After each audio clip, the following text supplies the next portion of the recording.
سورہ توبہ cassette number 21۔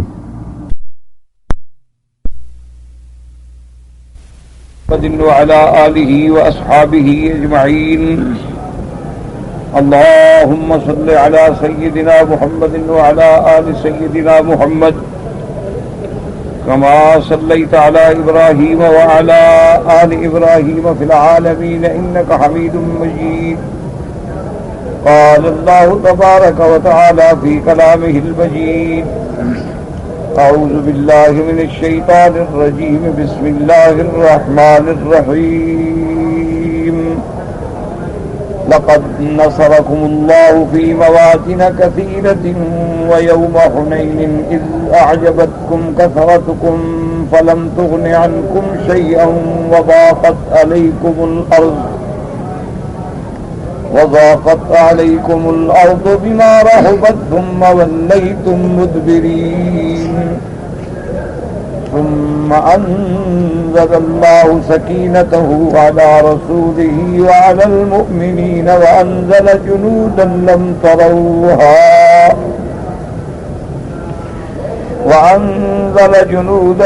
تروها وعذب الذين كفروا، وذلك جزاء الكافرين۔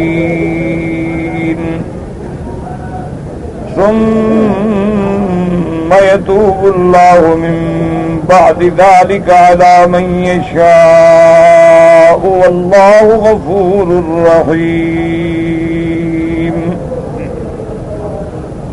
اللہ تبارک و تعالی نے کلام مقدس کی ان آیات مبارکہ میں جو سورۃ توبہ کی آیات ہیں، تاکہ حضرت مجاہد رحمۃ اللہ علیہ کے قول مبارک میں تو یہ پہلی آیت ہے سورۃ براءہ کی جو نازل ہوئی۔ اس آیت مبارکہ میں اللہ تبارک و تعالی نے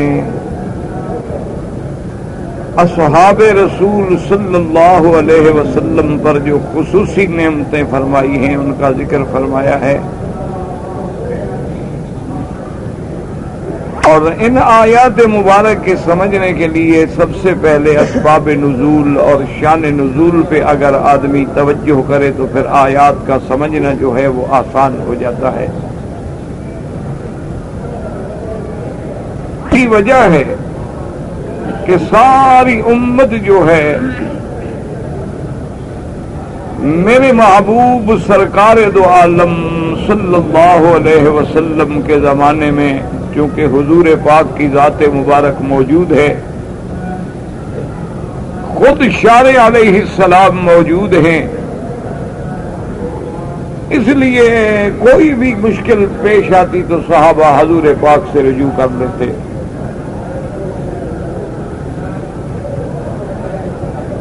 لیکن وہ لوگ جو حضور صلی اللہ علیہ وسلم سے اس خیر القرون میں بھی دور تھے، مثلا میرے آقا مدینہ منورہ میں ہیں لیکن اللہ نے مہربانی کی اسلام پھیل گیا، لوگ تو یمن فتح ہو گیا،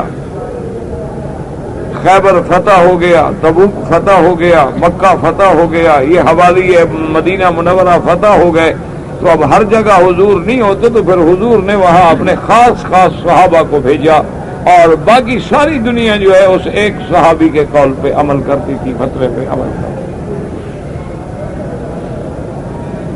ایک طریق ہے جو عقل سے بھی ثابت ہے اور نقل سے بھی ثابت ہے۔ اب عقل کا تقاضا بھی اللہ نے یہی بنایا ہے نا کہ اب ہم سبق پڑھ رہے ہیں، اگر سارے ہی بیان کرنا شروع کر دو تو کسی کو سمجھ آئے گا؟ یعنی اللہ نے عقل جو عطا فرمائی اس کا بھی یہی تقاضا ہے کہ ایک بیان کرے گا باقی سنیں گے۔ اسی طرح حضور صلی اللہ علیہ وسلم نے پھر صحابہ میں سے جو جلیل القدر صحابہ ہیں ان کے ذمے مختلف کام لگائے، اور وہ جس جس علاقے میں تشریف لے گئے پھر پوری امت نے ان سے رجوع کیا۔ اب صحابہ کا خیر القرون کا دور مبارک جو ہے جب گزرا تو تابعین کا دور ہے، پھر تابعین میں بھی وہ لوگ جو اصحاب فتویٰ تھے، امت پھر انہی سے رجوع کرتی تھی. اس لیے ہمیشہ یاد رکھیں کہ اللہ کے قرآن کو سمجھنے کے لیے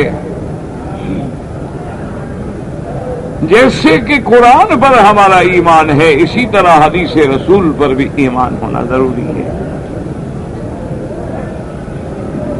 اور احادیث و قرآن کو سمجھنے کے لیے پھر صحابہ کو بھی معیار حق سمجھنا ضروری ہے، کیونکہ تمام قرآن و حدیث کے فرامین کے مخاطبین اول جو ہیں وہ اصحاب رسول اللہ ہیں صلی اللہ علیہ وسلم، اور جو ان واقعات کے عینی گواہ ہیں اور عینی شاہد ہیں اور واقع میں موجود ہیں وہ اصحاب رسول اللہ صلی اللہ علیہ وسلم. دیکھیں جیسے کہ میرے آقا رحمت دو جہاں صلی اللہ علیہ وسلم کعبہ شریف کے اندر داخل ہوئے تو اب بڑے بڑے صحابہ بھی حضرت بلال رضی اللہ تعالی عنہ سے پوچھتے تھے کہ بھی حضور اندر تو داخل ہوئے، حضور نے نماز پڑھی؟ انہوں نے کہا ہاں نماز پڑھی. اچھا وہ جگہ تو ہمیں دکھاؤ کہاں پڑھی، کیونکہ اب وہ جگہ تو وہی بتا سکتا ہے نا جو ساتھ ہے. ایک عام علم معلوم ہو جائے گا کہ حضور کعبے میں داخل ہوئے، یہ تو سب صحابہ کو پتہ لگ گیا، لیکن نماز پڑھی نہیں پڑھی، پڑھی تو کتنے رکعتیں پڑھی اور پڑھی تو کس طرف رخ کر کے پڑھی.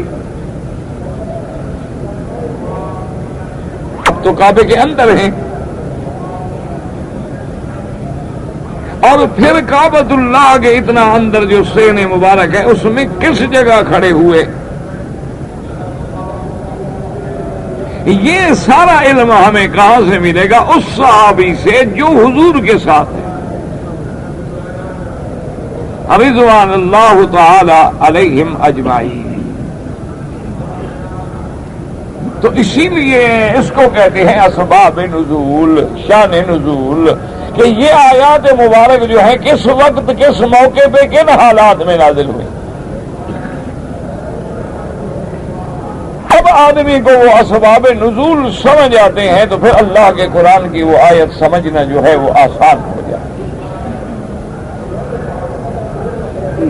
اس لیے سب سے پہلے غزوہ حنین کے واقعے کو ایک اختصار سے اپنے دل و دماغ میں رکھ لیں تاکہ اللہ کے قرآن کی یہ آیات مبارکہ ہمیں سمجھنے میں آسانی ہو جائے اور اللہ تبارک و تعالی ہی ہمیں سمجھ عطا فرمائے.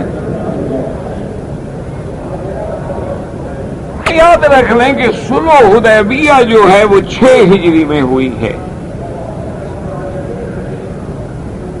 یعنی سنہ جو ہے اسلام کا وہ ہجری ہے.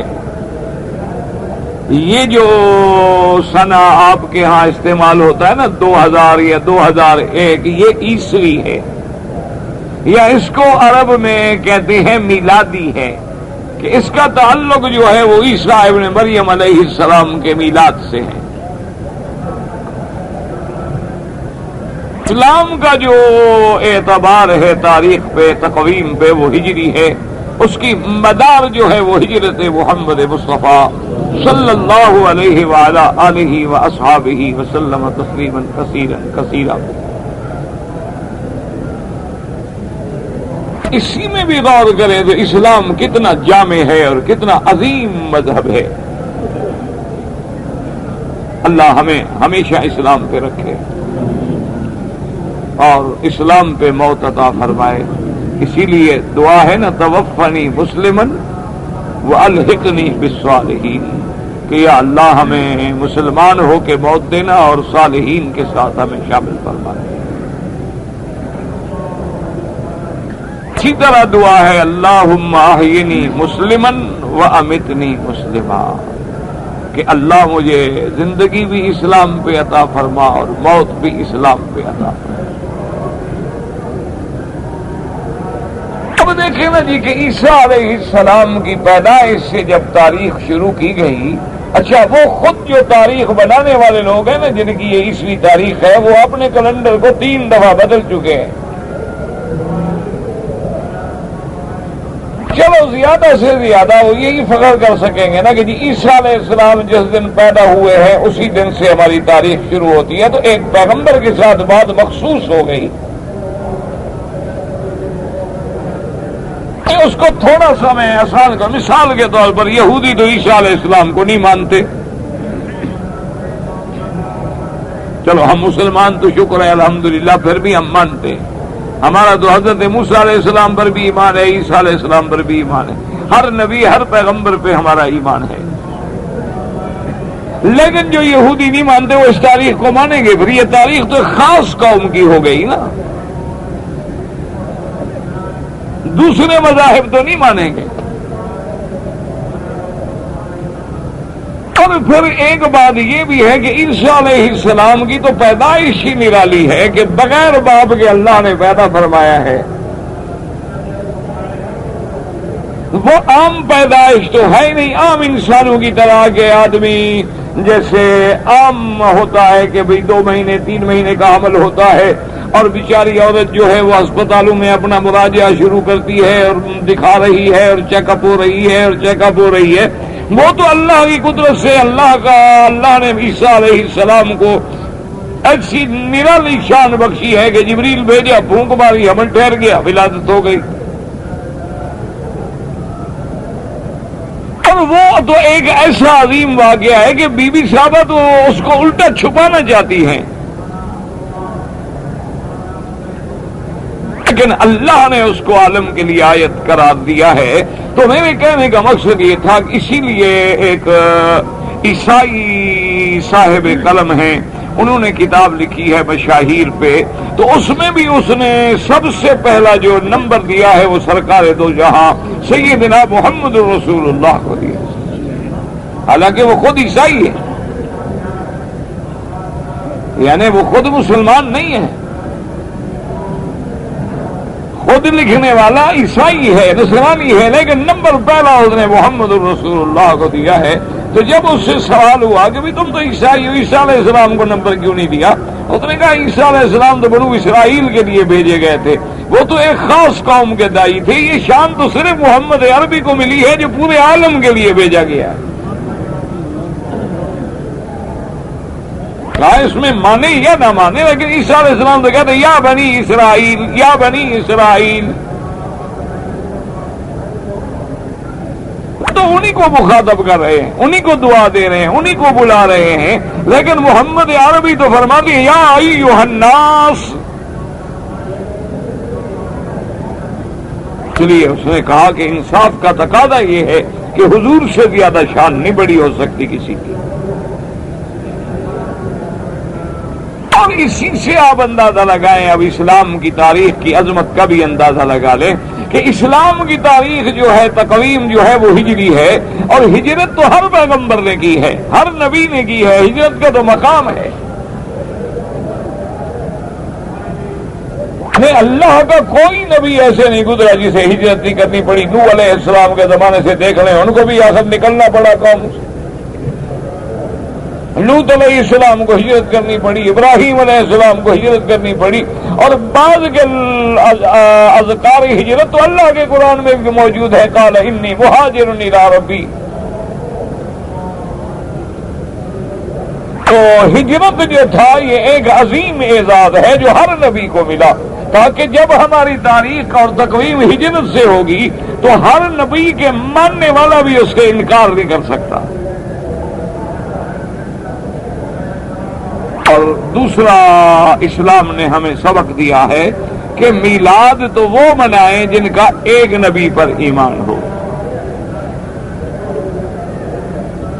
میلاد میں تو وہ منائیں میلاد کے جن کا ایک نبی پر ایمان ہو۔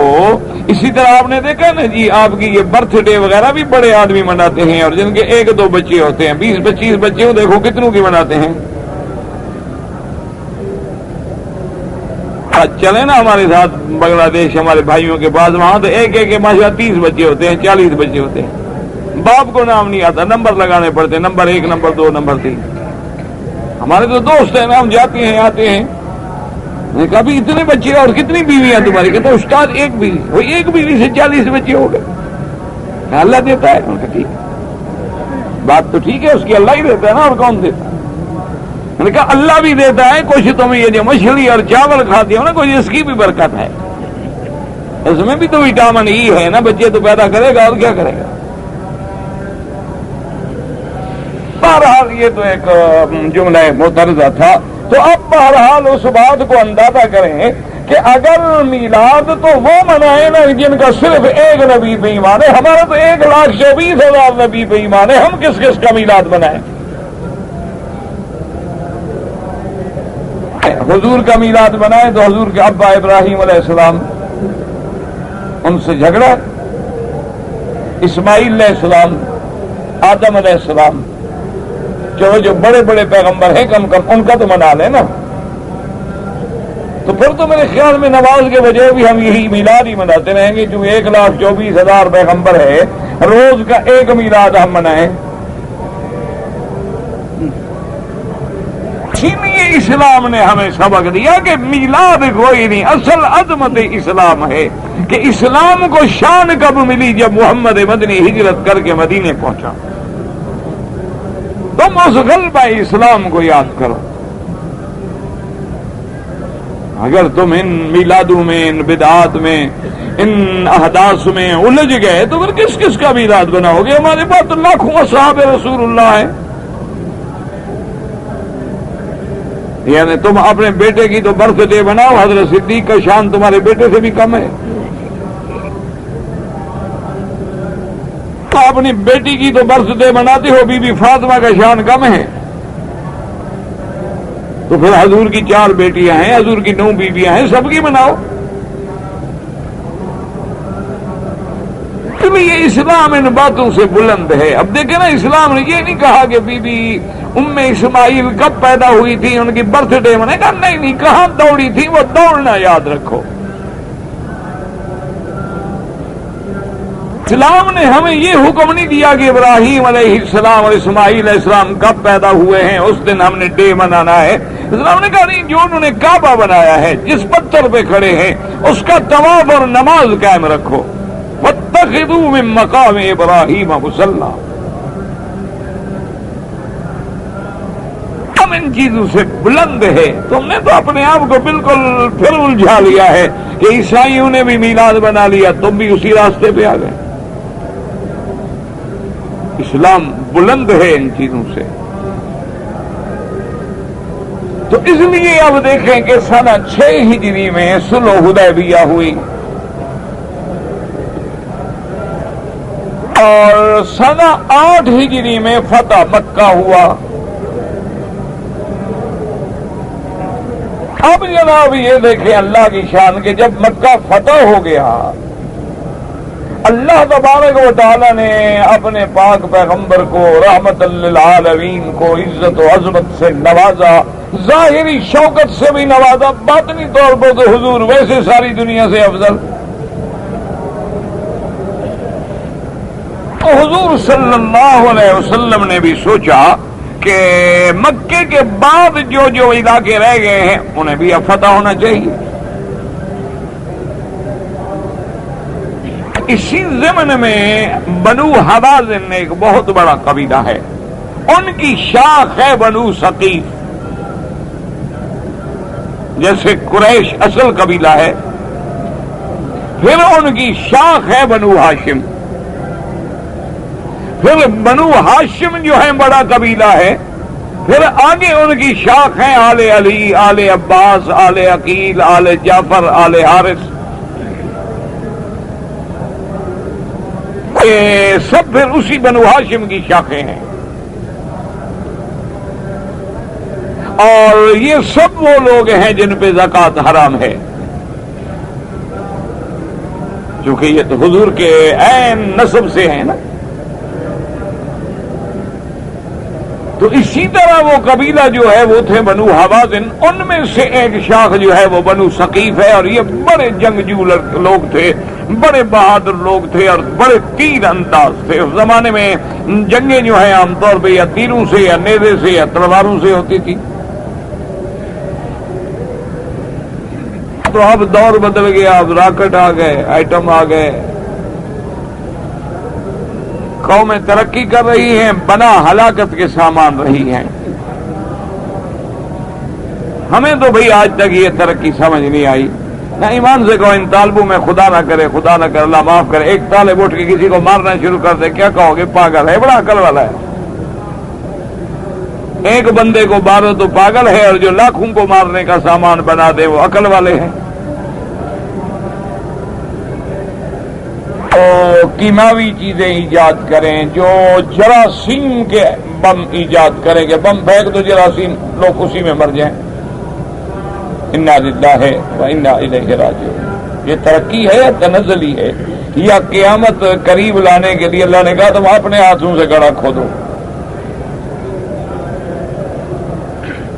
بعد میں جو جنگیں تھیں وہ زیادہ سے زیادہ تلوار اور نیزہ اور تیر، اور پھر آہستہ آہستہ منجنیق وغیرہ بھی بن گئے تھے کہ دور سے پتھر پھینکا قلعے توڑنے کے لیے، دروازہ توڑنے کے لیے بھی قلعہ ہے بند ہے دروازہ نہیں توڑتا تو منجنیق بنا کے پتھر مارتے تھے۔ پھر یہ آہستہ آہستہ اسطول بحری، یہ بحری کشتیاں بنائی گئیں، بڑے بڑے چھوٹے چھوٹے جہاز، بڑی بڑی کشتیاں، بحری اسطول بھی بن گئے تاکہ بحری راستے سے جانا آسان ہو جائے۔ بعض علاقے ایسے ہوتے ہیں کہ دریاؤں کے علاوہ راستہ نہیں ہوتا۔ تو بنو ثقیف کا ایک آدمی تھا جس کا نام تھا مالک ابن عوف، وہ ان کا بڑا سردار تھا۔ اس نے اپنے قبیلے کو، بنو ثقیف والوں کو سب کو اکٹھا کیا، سارے چھوٹی چھوٹے شاخوں کو اکٹھا کیا۔ اس نے کہا کہ بھی دیکھو اللہ کے نبی نے مکہ تو فتح کر لیا ہے، اب لازم بات ہے کہ وہ آگے بڑھیں گے۔ جب وہ آگے بڑھیں گے تو اس سے بہتر ہے کہ ہم پہلے سے تیار ہو جائیں۔ اچھا، ان میں دو قبیلے اور تھے چھوٹے چھوٹے، ایک قبیلہ ہے بنو کعب اور ایک ہے بنو کلاب، یہ بھی سارے حوازن سے۔ جیسے ہمارے یہاں آپ بھی دیکھا ہے نا، اب جاہلیت میں نام ہوتے ہیں بدھو، سوارا، خمیسہ، اسی طرح ان کے بھی نام تھے، کلاب، کلبان، بنو کلاب، بنو مرہ۔ ہمارے یہاں ہوتا ہے نا میٹھا، کوڑا خاں، ہمارے یہاں بلوچ میں تو بہت کوڑے خاں، اکثر ہی کوڑے ہوتے ہیں، میٹھے تو کم ہوتے ہیں نا بلوچ میں بھی یہی تھے نا، بنو مرہ مانا مر کوڑا، کلاب کتے، کیا مانا؟ بڑے سردار جیسے کتے بہت ہوتے تھے، علامت تھی کہ بڑا سردار ہے نا۔ آج بھی تمہارے بڑے لوگوں کے کتے لاکھوں کے ہوتے ہیں۔ اور دوسرا یہ تھا کہ مال زیادہ ہوگا تو حفاظت کے لیے جو کتے ہیں وہ بھی تو زیادہ ہوں گے نا۔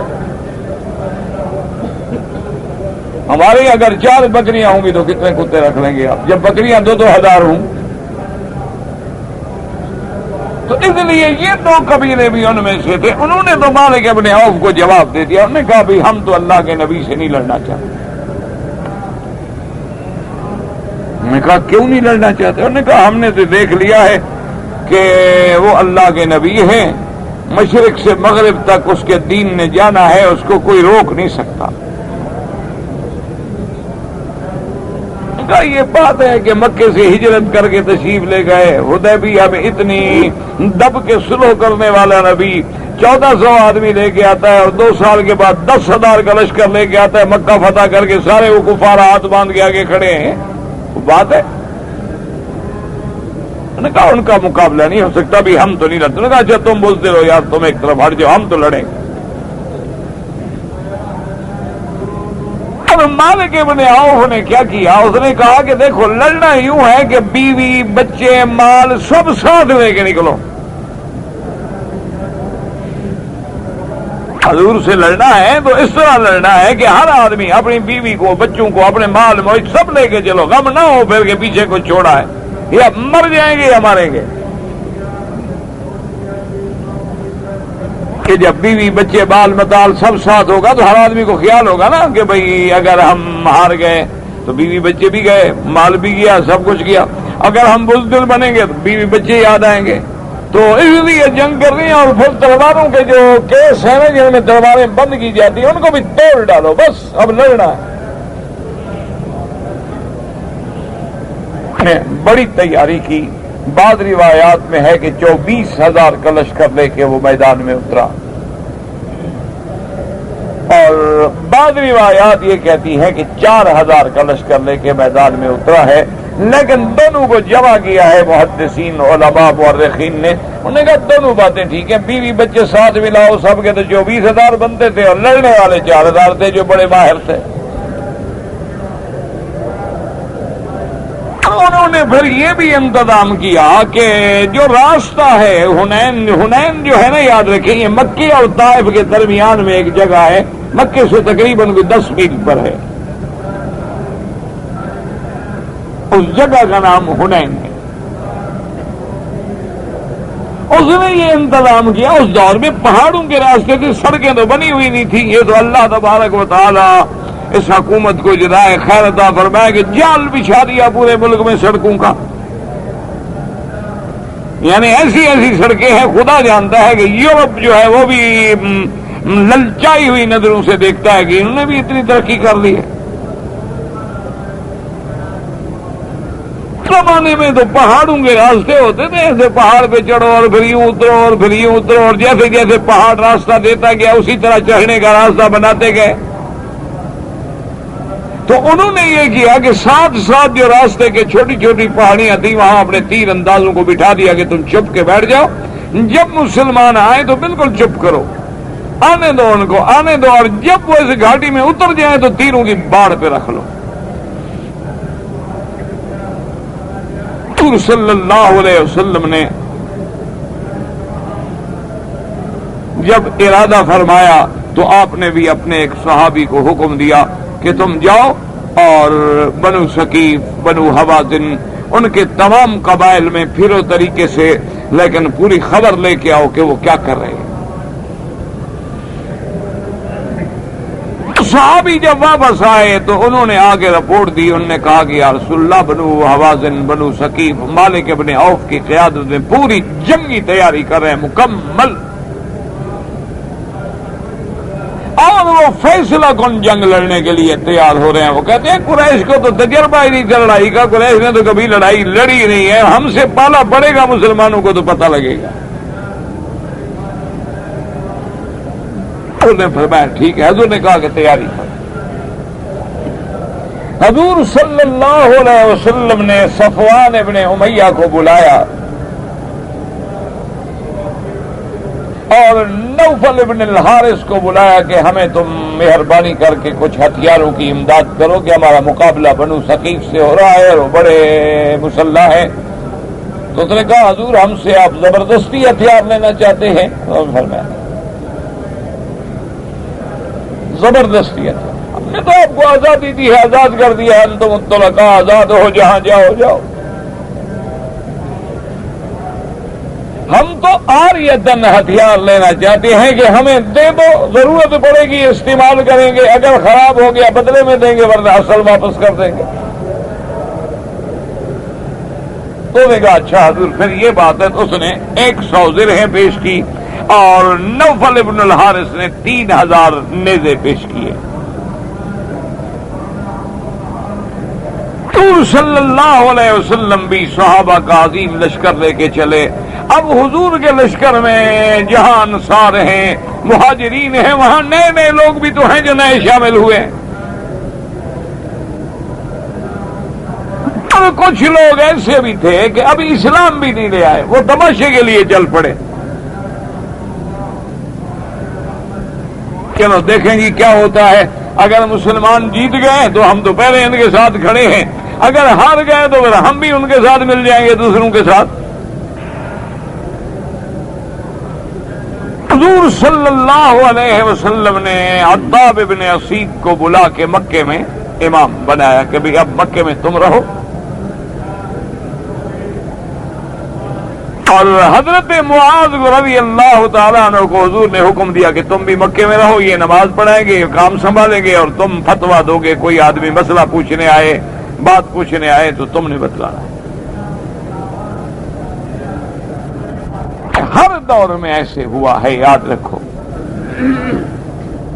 کوئی صحابی کسی شہر میں پہنچے، کوئی صحابی کسی شہر میں پہنچے، جیسے میں نے پہلے بھی آپ کو عرض کیا تھا کہ حضور کے لاکھوں صحابہ میں 149 صحابہ ہیں جو اصحاب فتویٰ، باقی سب انہی کے قول پہ عمل کرتے ہیں۔ انتظام کرنے کے بعد حضور صلی اللہ علیہ وسلم نکلے۔ اچھا، ایک آدمی تھا، اس کا نام تھا شیبہ ابن عثمان۔ شیبہ ابن عثمان جو ہے یہ وہ شخص ہے کہ جس کا باپ جو ہے وہ تو حضرت حمزہ کے ہاتھ سے قتل ہوا تھا بدر میں، اور اس کا چچا جو تھا وہ حضرت علی کے ہاتھ سے قتل ہوا تھا۔ یعنی شیبہ ابن عثمان جو ہے اس کا باپ بھی مارا گیا، چچا بھی مارا گیا بدر میں۔ باپ قتل ہوا سید الشہداء سیدنا حمزہ رضی اللہ تعالی عنہ کے ہاتھ مبارک سے، اور اس کا چچا جو ہے اس کو قتل کیا حضرت علی نے۔ اس کے دل میں وہ داغ تھا چھپا ہوا کہ جب کبھی مجھے موقع ملے گا نا تو میں اپنے باپ اور چچے کا بدلہ جو ہے محمد عربی سے لوں گا۔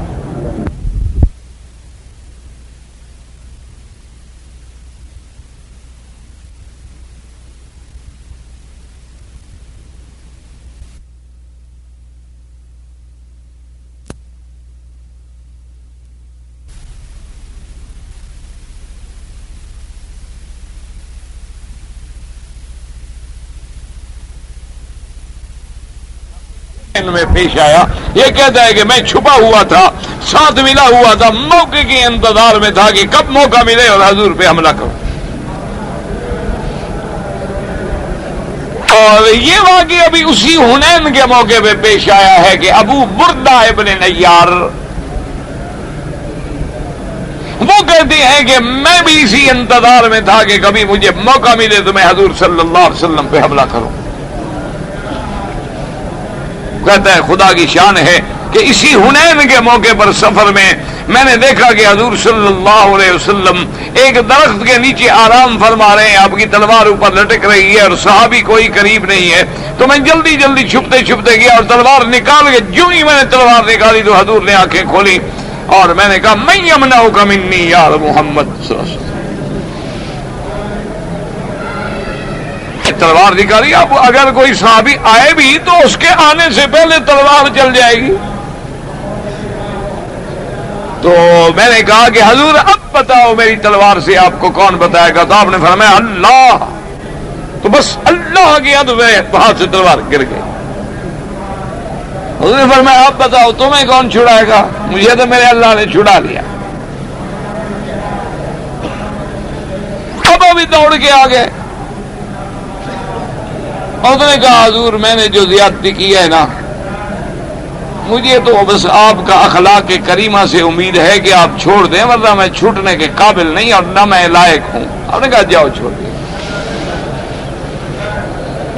حضور اپنا انتقام تو لیتے نہیں تھے، وہ تو رحمت ہی رحمت تھے۔ حضور صلی اللہ علیہ وسلم نے کبھی اپنی ذات کا بدلہ نہیں کیا، جس نے بھی ستایا معاف کیا، اور یہی سبق ہے، یہی سبق یاد رکھو۔ یہی بہادری ہے، معاف کر دینا۔ بہادری یہ نہیں ہوتی کہ تم ایک نے تھپڑ مارا تم نے 2 تھپڑ مار دیے، کیا بہادری ہے؟ بہادری یہی ہوتی ہے کہ بھول جاؤ، معاف کر دو۔ یہ آتا ہے نا کہ حضرت حسین بیٹھے تھے رضی اللہ عنہ، یا حضرت حسن کا واقعہ آتا ہے، 2 بھائیوں میں سے کسی کا واقعہ ہے۔ تو کھانا لگ رہا تھا تو آپ کا خادم جو ہے نا وہ گرم گرم سالن لا رہا تھا، شوربہ تھا۔ اس زمانے شوربے ہی چیزیں ہوتی تھی، عام پانی زیادہ، تو خدا کی قدرت ہے اس کے ہاتھ سے وہ گر گیا حضرت پہ۔ ایک تو بدن جل گیا، کپڑے سارے خراب ہو گئے، اور محفل جب جوش آیا تو آگے غلام بھی سمجھدار ہوتے تھے، والکاظمین الغیظ۔ اس نے فرمایا اللہ نے ایمان والوں کی صفت یہ لکھی ہے کہ غصے کو پی جاتے ہیں۔ حضرت نے فرمایا اچھا میں نے بھی غصہ پی لیا بھائی۔ اس نے کہا حضرت والعافین عن الناس، صرف غصہ پیتے نہیں بلکہ معاف بھی کر دیتے ہیں. آپ نے فرمایا میں نے بھی معاف کیا. اس نے کہا حضور اللہ فرماتے ہیں واللہ یحب المحسنین، معاف کرنے کے بعد احسان بھی کرتے ہیں. اللہ احسان والوں کو محبوب رکھتے ہیں. فرمایا جاؤ میں نے احسان کیا تمہیں آزاد بھی کر دیا. تو یہ ہے شان. گالی کے مقابلے پہ گالی دینا بڑا آسان ہے، چغلی پہ مقابلے پہ چغلی کھانا بڑا آسان ہے، جھوٹ کے مقابلے پہ جھوٹ بنانا بڑا آسان ہے. عقل عیار ہے 100 بھیس بنا دیتی ہے، لیکن ضبط کرنا معاف کر دینا جو ہے یہ بڑا، یہ ہر کسی کے بس کی بات ہے. اس لیے قرآن کہتے ہیں ادفع باللتی ہی احسن فَإِذَا الَّذِي بَيْنَكَ وَبَيْنَهُ عَدَاوَةٌ كَأَنَّهُ وَلِيٌّ حَمِيمٌ. اللہ فرماتے ہیں برائی کا جواب بھلائی سے دو، اور پھر وہ جو تیرے دشمن ہے وہ اس وجہ سے بھی تیرے دوست بن سکتے. وَمَا يُلَقَّاهَا إِلَّا الَّذِينَ صَبَرُوا وَمَا يُلَقَّاهَا إِلَّا ذُو حَظٍّ عَظِيمٍ.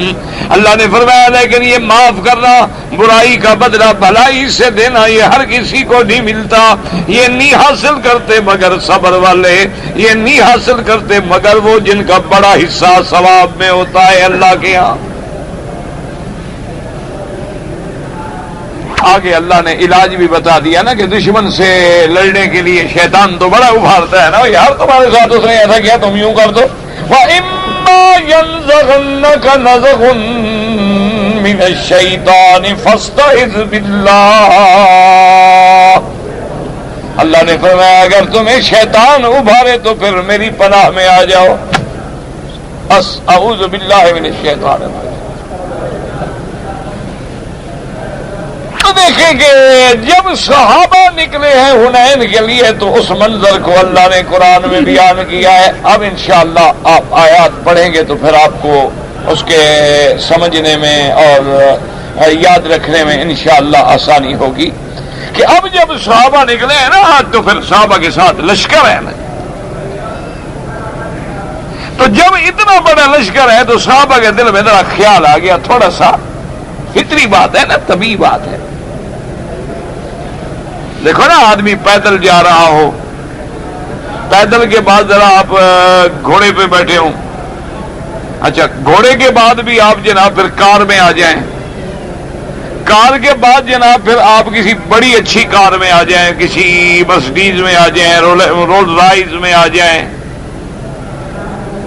اور اس کے ساتھ ذرا پھر آگے پیچھے ذرا باوردی ڈرائیور ہو اور باوردی گارڈ شارڈ ہوں، گن مین ہوں، تو پھر ذرا تھوڑا سا اکڑ تو آتی ہے نا فطری طور، تھوڑا سا دماغ تو اثر تو ہوتا ہے، بندہ ہے نا، انسان ہے.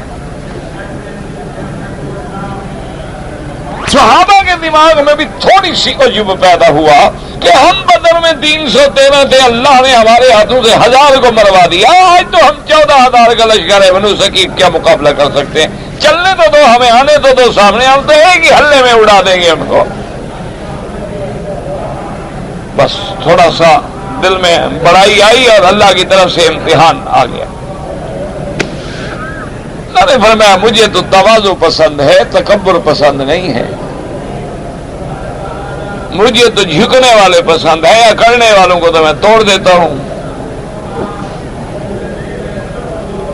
اسی لیے بعض بزرگوں نے مثال سمجھائی ہے، انہوں نے کہا کہ آپ دیکھیں نا ایک باغ ہوتا ہے، بڑے بڑے درخت ہوتے ہیں، کچھ درخت چھوٹے قد کے بھی ہوتے ہیں، کچھ درمیانے، کچھ بڑے، کچھ بہت بڑے ہوتے ہیں. تو جب طوفان ہے نا وہ چھوٹے بچ جاتے ہیں، جب ہواؤں کے جھکڑ چلتے ہیں نا، طوفان آتے ہیں ہواؤں کے، تو وہ بڑے بڑے جو ہے نا وہ دائیں سے ٹوٹ رہے ہوتے ہیں نا، لکڑی ٹوٹ رہی ہے، لیکن وہ چھوٹے جو ہے نا وہ بچ جاتے ہیں. اسی لیے بزرگوں نے لکھا ہے کہ جو آدمی تواضع کرتا ہے نا اس کو کیا دھکا آنا ہے، دھکا تو اس کو آنا ہے جو کرسی پہ بیٹھے اور اکڑے. جھکنے والے کو کیا دھکا، وہ تو پہلے جھکا ہوا ہے بیچارہ. اس لیے ہمیشہ دعا کیا کریں کہ اللہ تکبر سے بچائے. یہ ایک ایسی چیز ہے کہ بڑے سے بڑا جرم میرا رب معاف کر دیتا ہے لیکن تکبر نہیں معاف. سے پہلے شیطان نے تکبر کیا تھا نا، ابا واستکبر، نتیجہ کان من الکافر. اور تکبر صرف میرے شان میرے اللہ کو زیبا ہے. العظمت ازاری والکبریاء ردائی هو المتکبر، اسی کی شان. اسی لیے حضرت علی رضی اللہ تعالی عنہ فرماتے تھے مجھے تعجب ہوتا ہے اس بندے پہ جو اکڑتا ہے، جو روزانہ اپنی گندگی میں بیٹھ کے اپنے ہاتھوں سے اپنی گندگیاں دھوتا ہے، پتہ نہیں اکڑتا کس بات پہ ہے. حضرت علی رضی اللہ تعالی نے فرمایا کہ ہر بندے کا حال تو یہ ہے نا کہ روزانہ جناب گندگی پہ بیٹھا ہے. چلو کوئی کموڈ پہ بیٹھ گیا، کوئی دیسی پہ بیٹھ گیا، کوئی مٹی پہ بیٹھ گیا، بیٹھنا تو ہے نا. اور یہی گندگی نہ نکلے نا، دیکھو جناب خان صاحب کو عقل آ جائے، ذرا ہوا بند ہو جائے نیچے سے یا اوپر سے، پھر سرداری بھی اٹکی ہوئی ہوتی ہے، خان کی بھی اٹکی ہوئی ہوتی ہے. اسی لیے میرے اللہ نے سکھلایا ہے کہ پیغمبر موسیٰ علیہ السلام نے وَإِنِّي عُذْتُ بِرَبِّي وَرَبِّكُمْ مِنْ كُلِّ مُتَكَبِّرٍ، فرمایا میرا اللہ میں اپنے رب کی اور تمہارے رب کی پناہ پکڑتا ہوں ہر اس متکبر سے، لا یؤمن، جس کا اللہ پر بھی ایمان نہیں، آخرت پر بھی یقین نہیں. اور سیدنا علی رضی اللہ تعالیٰ عنہ فرماتی ہیں کہ مجھے تعجب ہوتا ہے بندے پہ کہ کیسے اکڑتا ہے، کیسے تکبر کرتا ہے. اس کی سب سے بہترین مشروب جو ہے کھانے اور پینے کی چیز کیا ہے؟ شہد ہے، جو ایک مکھی کا گند ہے اس سے نکلتا ہے، یہ اس کی غذا ہے نا. شہد کیا ہے بھئی؟ شہد کی مکھی سے نکلتا ہے نا، اور کیا اس کا فضلہ ہے، اور کیا چیز ہے. اور اس کا قیمتی لباس کیا ہے؟ ریشم، جو کیڑے سے نکلتا ہے. اور فرمایا اس کے بعد پیٹ میں بھی گندگی اٹھا کے پھرتا ہے، اور مرنے کے بعد جیفا بن جاتا ہے، اتنی بدبو دار ہو جاتا ہے کہ کوئی گھر میں رکھنے کے لیے بھی میت کو تیار نہیں ہوتا. بندہ مر جائے تو حکم ہے، حکم بھی ہے، اور لوگ بھی کہہ رہے ہیں یار جلدی کرو، بس جلدی کرو یار، گرمی کا موسم ہے بھائی جلدی کرو. ان کو پتا ہوتا ہے کہ ابھی حضرت نے بدبو چھوڑنی ہے، پھر بھی تکبر کرتا ہے. اور میں کس بات پہ اکڑتے ہو؟ میں خان اور میں سردار اور میں بلوچ اور میں وڈیرا، کس بات پہ اکڑ رہے ہو؟ علی رضی اللہ تعالیٰ عنہ، اللہ تبارک و تعالیٰ آپ کی مزار مبارک پہ کروڑوں رحمتیں فرمائے. آپ جب بھی کسی قبرستان سے گزرتے، کسی مسلمانوں کے یعنی موتا سے گزرتے تو کہتے السلام علیکم یا دار قوم مؤمنین، انا انشاء اللہ بکم لاحقون، انتم السابقون ونحن الاثر. اور اس کے بعد حضرت علی فرماتے کہ اے مسلمانوں، اے میرے بھائیو، نساؤکم زوجت و دیارکم سکنت وَأَمْوَالُكُمْ قُسِّمَتْ، اے مرنے والوں تمہاری بیویوں نے نئے شوہر کر لیے ہیں، تمہارے گھروں میں اور بس رہے ہیں، تمہارے مال بھی تقسیم ہو چکے ہیں، اور تم مٹی کے نیچے پڑے ہو. رہے کبھی قبر یاد ہوتی تو ہم فتنے کرتے، قبر یاد ہوتی تو ہم اصحاب رسول کو گالیاں دیتے، اہل بیت کو گالیاں دیتے، ائمہ کو گالیاں دیتے. ہم تو اپنی قبر کی فکر کرتے، جو گزر گئے وہ تو گزر گئے. اللہ اکبر. اب اللہ کو تکبر بالکل پسند نہیں. دعا کریں اللہ ہمیں تکبر سے بچائے. بس ذرا سا خیال آیا صحابہ کے دل میں. اللہ فرمایا لقد نصرکم اللہ فی مواطن کثیرۃ ویوم حنین اذ اعجبتکم کثرتکم فلم تغن عنکم شیئا وضاقت علیکم الارض بما رحبت ثم ولیتم مدبرین. اللہ نے فرمایا میرے نبی یاد کرو کہ میں نے کتنے مقام پہ آپ کی مدد کی ہے. بدر میں یاد کرو فرشتے اتارے, خندق پہ یاد کرو ہوائیں بھیج کے میں نے مدد کی ہے, مکے کو یاد کرو میں نے مدد کی ہے, خیبر میں یاد کرو میں نے مدد کی ہے, لیکن یوم حنین کو بھی یاد کرو جب تمہیں تھوڑا سا ساتھیوں کو صحابہ کو تعجب آ گیا, عجب آ گیا, کبر آ گیا دل میں کہ آج ہم بہت ہیں, پھر تمہیں تمہاری کثرت نے کوئی فائدہ نہ دیا اور وہ اللہ کی وسیع زمین تم پہ تنگ آ گئی. وَضَاقَتْ عَلَيْهِمُ الْأَرْضُ بِمَا رَحُبَتْ ثُمَّ وَلَّيْتُمْ مُدْبِرِينَ. آگے جب صحابہ بڑے ہیں اور انہوں نے تیروں پہ رکھا ہے, اب صحابہ ایسے دوڑے ہیں کہ زمین تنگ آ گئی ہے کہ کہاں جائیں, حتیٰ کہ حضور اکیلے رہ گئے ہیں. صحابہ کہتے ہیں آپ کے ساتھ 100, بعض کہتے ہیں کہ 200 کے قریب, اور ساتھ کون کھڑے ہیں؟ ایک طرف حضرت عباس ہیں اور دوسری طرف سفیان ابن الحارث ہیں جو ساتھ کھڑے ہیں. صحابہ کے پاؤں اکھڑ گئے, اللہ کی ناراضگی آ گئی. اچھا کثرت میں ناز کرتے ہو, چلو لڑو. اور یہی وہ وقت ہے کہ جب شیبہ ابن عثمان جس کا میں نے ذکر کیا تھا وہ کہتا ہے مجھے موقع ملا کہ صحابہ کے پاؤں اکھڑ گئے ہیں اور حضور اکیلے ہیں, میں جا کے آپ پہ حملہ کر دوں. تو میں پیچھے سے بڑھا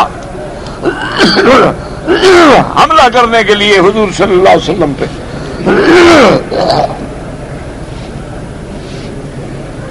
اور میں نے کیا دیکھا کہ حضور کے ساتھ حضرت عباس ہیں, ابھی سفیان ابن الحارث ہیں. میں پیچھے سے بڑا, بالکل جب میں حضور کے قریب پہنچا نا آپ کے اب تلوار سے حملہ کروں, حضور نے فوراً پیچھے دیکھا تھا, میں ادھر شیب آگے آ جاؤ. میں تو کانپ گیا, ڈر گیا نا, پھر اب تو حضور کو پتہ لگ گیا. سامنے جب آیا تو حضور نے میرے سینے پہ ہاتھ رکھا اور دعا کی کہ اللہ اس کے سینے سے بغض کو نکال کے محمد کی محبت بھر دے. دعا کرو اللہ ہمارے سینوں میں بھی حضور کی محبت بھر دے,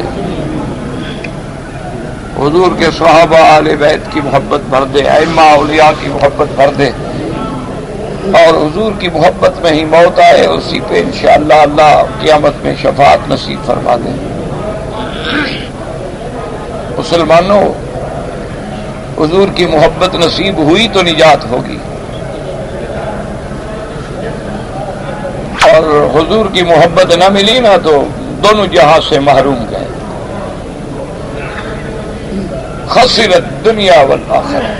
اللہ اکبر. شیبہ کہتا ہے کہ جب حضور نے میرے سینے پہ ہاتھ رکھا ہے نا, اللہ محمد مدنی کا ہاتھ ہے نا,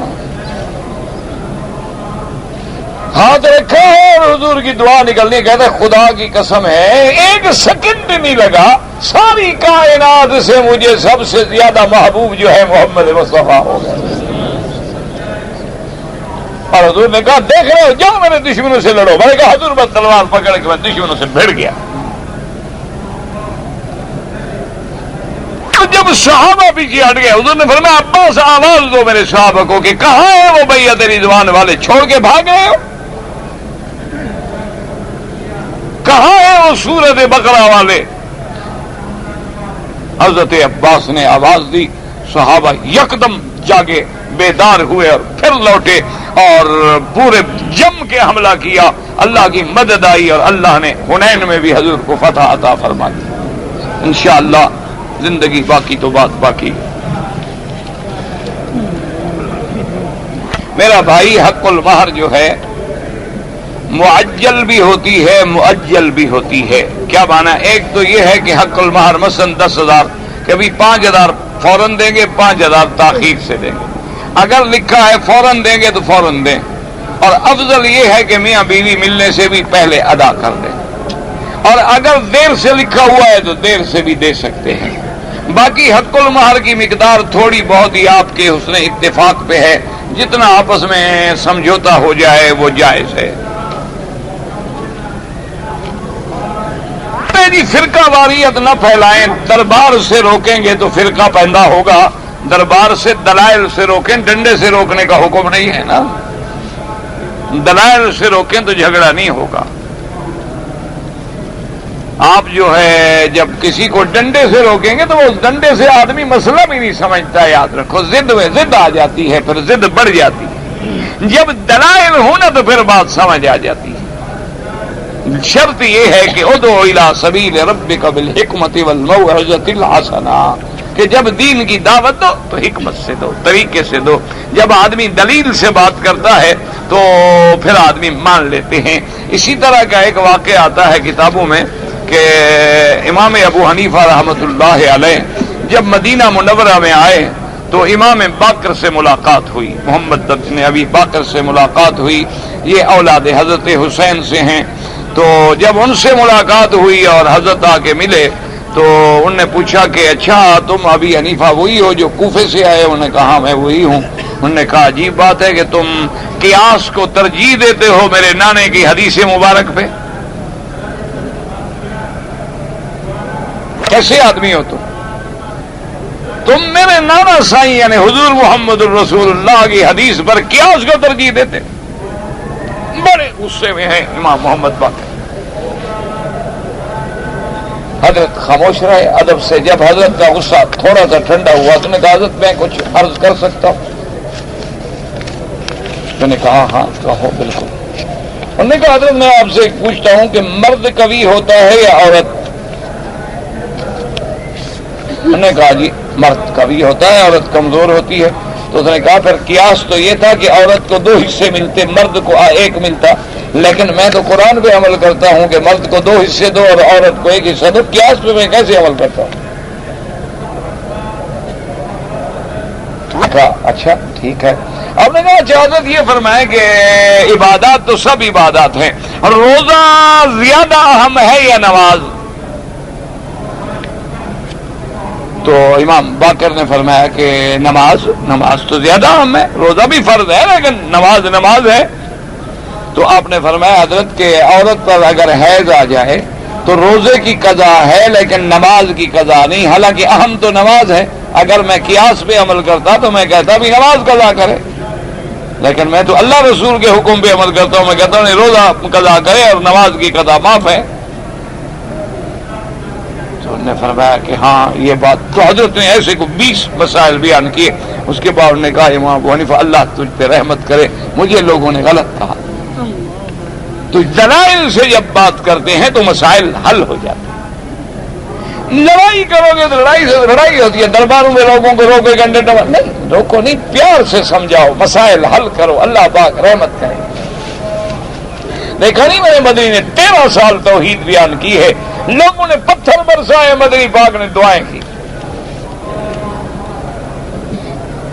تہجد پڑھتا ہوں، پھر صبح کی نماز پڑھ کے سو جاتا ہوں، 9:30 بجے اٹھتا ہوں، پھر اس وقت نماز اشراق پڑھ سکتے ہیں. لیکن افضل نماز اشراق کا جو طریقہ ہے وہ یہ ہے کہ مسجد میں نماز پڑھے اور جماعت کے بعد مسجد میں بیٹھا رہے، باہر نہ نکلے اور اللہ کے ذکر میں مشغول رہے، قرآن پڑھے، تلاوت کرے یا خاموش بیٹھا رہے. جب سورج نکل کے تھوڑا اوپر چڑھ جائے تو 2 رکعت کر کے 4 رکعت پڑھے تو اللہ اس کو 1 عمرہ مقبول کا ثواب عطا فرماتے ہیں. لیکن نہ پڑھنے سے تو بہتر ہے نا، سو کے بھی اٹھتے ہو چلو پڑھ لیتے ہو الحمدللہ. اشراق نہ ہوئی چلو چاشت ہو گئی، چونکہ 9:30 بجے تو اشراق تھوڑی ہوتی، پھر تو ضحیٰ کا وقت ہو جاتا ہے. جب دھوپ میں شدت آ جائے اور جانور کے پاؤں دھوپ میں جلنے لگے تو اشراق تو گزر گیا. اشراق تو وقت ہوتا ہے سورج نکلنے کے بعد کئی دروں میں نیزے کے برابر آگے آئے تو اب اشراق کا وقت ہے. تم تو اٹھتے 9:30 بجے ہو تو چاشت کا وقت ہے. بہرحال وہ بھی پڑھ لیا کرو، چھوڑا نہ کرو. اپنے بچوں کو اور بچی کو عالم بنانا چاہتا ہوں اسلام آباد کے علاقے میں. انشاءاللہ میں تو اب مدت سے چونکہ نہیں جانتا کہ وہاں کون کون سے ادارے ہیں، بہرحال وہاں ایک عالم تھے، وہ شہید ہو گئے، عبداللہ صاحب تھے، مرکزی مسجد میں امام تھے، وہ فوت ہو گئے، ان کو میں جانتا تھا۔ ان کے آپ ایسا کریں کہ ان کے لڑکا بھی وہاں مدرسہ ہے، وہاں جا کے مشورہ کر لیں۔ میں جو کہ مدرسوں کو نہیں جانتا، مدت ہو گئی، دور ہو گئے، کٹ گئے، تو میں کوئی بتا نہیں سکتا۔ 7.5 تولے سونا ہو تو ہر سال زکوٰۃ ہوگی جو استعمال میں ہے، بالکل، ایک دفعہ بھی سال میں استعمال کرے۔ امام ابو حنیفہ رحمۃ اللہ علیہ کے نزدیک زیور پہ زکوٰۃ ہے، امام احمد بن حنبل رحمۃ اللہ علیہ کے نزدیک زیور پہ زکوٰۃ معاف ہے جو پہنتی ہے۔ آدمی نماز میں تلاوت کر رہا ہے اور آیت سجدہ آ جائے تو اسی وقت سجدہ کر لے، افضل یہی ہے، پھر کھڑا ہو جائے اپنی رکعت شروع کر لے۔ اگر اس نے اس وقت نہیں کیا ہے بعد میں بھی ادا کر سکتا ہے، لیکن افضل یہی ہے کہ فوراً کرے۔ بیوی کینسر کی مریض ہے، 7 دن ہو گئے ہیں بیماری کے ایام کے۔ میرا بھائی بہرحال حیض میں احتیاط اسی میں ہے کہ 10 دن دیکھو، 10 دن کے بعد بھی خون آ رہا ہے تو بیماری ہے، حیض نہیں ہے، پھر وہ نماز پڑھے، عمرہ کرے، سب کچھ کرے۔ کاروبار تو یہاں ہے لیکن میں زکوٰۃ پاکستان میں دے دیتا ہوں، بالکل ٹھیک ہے، اچھی بات ہے، وہاں زیادہ غریب ہے، وہاں دے دیا کرو۔ 1 لاکھ کی کتنی زکوٰۃ بنتی ہے؟ 2.5% کے حساب سے نکال لیں کتنی بنتی ہے۔ عصر کے بعد طواف کروں تو حنفی مسلک کے حضرات جو ہیں وہ مغرب کے بعد 2 رکعت پڑھیں، باقی ائمہ کے نزدیک حرم میں ہر وقت جائز ہے۔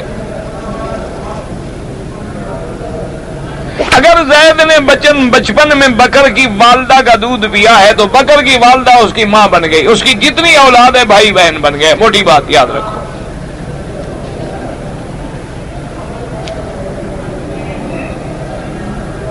اگر ایک آدمی نے اپنی بیوی سے ہم بستری کی اور وہ دوبارہ کرنا چاہتا ہے، افضل یہ ہے کہ غسل کر کے کرے، ورنہ کم از کم استنجا کر لیا، وضو کر لیا اور کر لے۔ اگر کسی زندہ آدمی نے آپ کو وصیت کی ہے تو عمرہ کریں۔ یا رسول یا علی کا معنی ندا ہے، پکارنا ہے، اور یہ اللہ کے سوا جائز نہیں ہے۔